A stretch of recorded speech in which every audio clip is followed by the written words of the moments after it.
Bonjour, je m'appelle Gemma Calzada, je suis nutritionniste et doctorat en santé holistique et je vais vous parler sur la carence en fer, les possibles causes et solutions.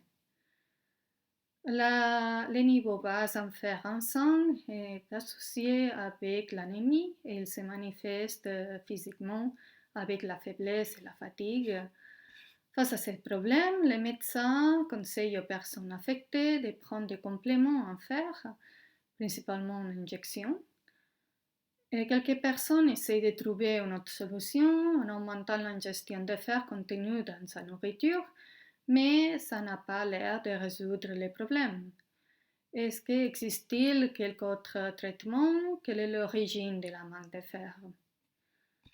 Les dernières années, le numéro de personnes avec une carence en fer a augmenté considérablement. Il faut tenir compte du fait que les laboratoires changent les valeurs de référence des tests sanguins au long du temps et que ceci peut provoquer une épidémie de certains types de problèmes de santé. Mais en supposant qu'il existe vraiment une carence en fer, il y a possibles causes. On va regarder.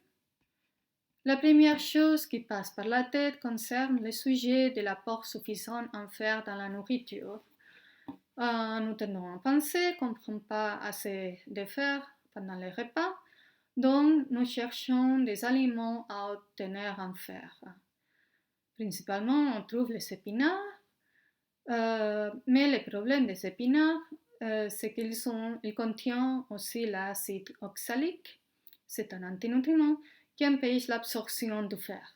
Cette grande quantité de fer n'arrive pas au sang, mais elle est expulsée avec les oxalates.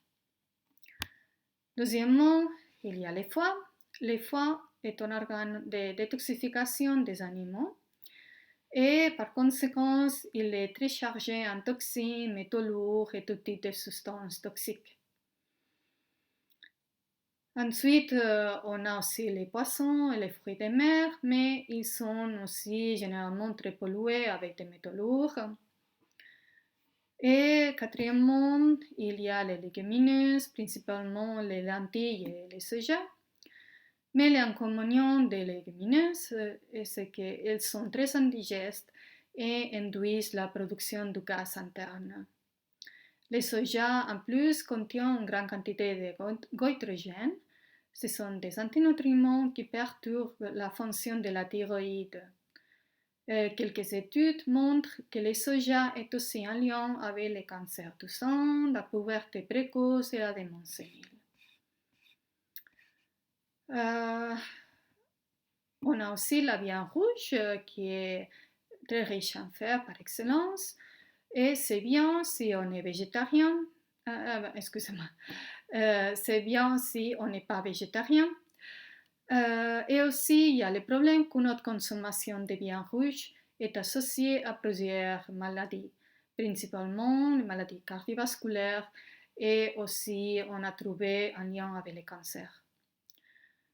Des autres sources de fer sont les quinoa, les brocolis, les chocolats, les oléagineux, la pomme de terre, etc. Il y a beaucoup d'aliments qui contiennent pas mal de fer. Mais normalement, on prend assez de fer dans la nourriture, ça c'est pas le problème. Le problème principal n'est pas l'apport, mais son absorption. L'ennemi principal de l'absorption de fer, ce sont les antinutriments. Les antinutriments, ce sont des substances qui bloquent l'absorption des nutriments. Il y a un article, je mettrai les liens ici dessus, qui est dédié aux antinutriments. Mais je vous donnerai une petite liste de ce qui empêche plutôt l'absorption du fer. En première place, on trouve le café. La caféine peut réduire l'absorption du fer jusqu'à 80%. En deuxième place, les légumes, les céréales et d'autres graines qui contiennent des phytates qui empêchent l'absorption de fer, mais aussi de zinc, de calcium et d'autres minéraux. Et en troisième place, on trouve les thés, les chocolats, les vins, les cafés, les vinaigres. parce qu'il contient les tannins. Les tannins en excès peut entraîner une déficience en zinc et en fer. Les problèmes d'absorption de fer peuvent venir aussi par un dommage des villosités intestinaux. Les villosités, ce sont des replis qu'on a dans la muqueuse intestinale qui sont les responsables de l'absorption des nutriments qui ont été digérés de l'intestin au sang.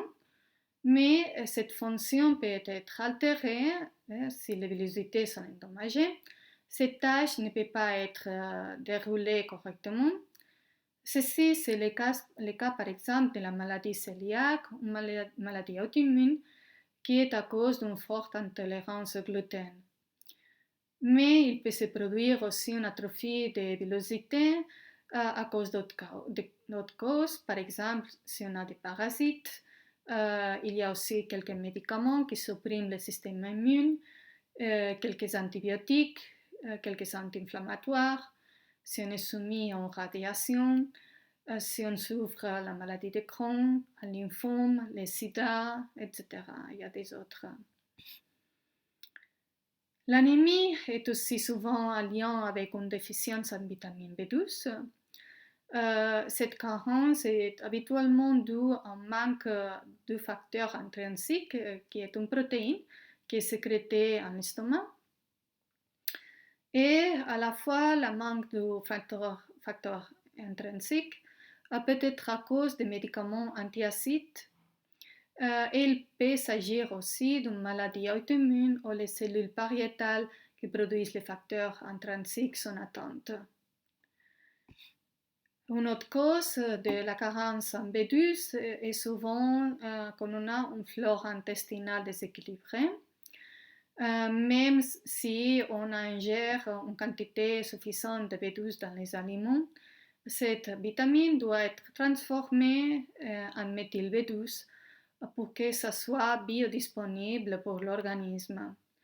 Les responsables de cette conversion sont les bonnes bactéries qu'on a dans l'intestin, mais si on a une mauvaise flore intestinale, le procès de méthylation de la B12 ne peut pas avoir lieu et en résulte la carence en B12.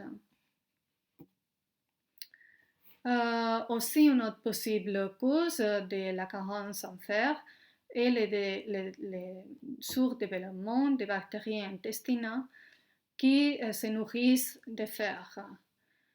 La docteure Natasha Campbell-McBride explique dans son livre Les syndromes entéropsychologiques, CAPS, que les personnes avec une flore intestinale anormale souffrent différents niveaux d'anémie. Ils possèdent un type de bactéries pathogènes qui ont une prédilection pour le fer et ces bactéries consomment le fer des aliments qu'on mange et causent une carence en ces minéraux.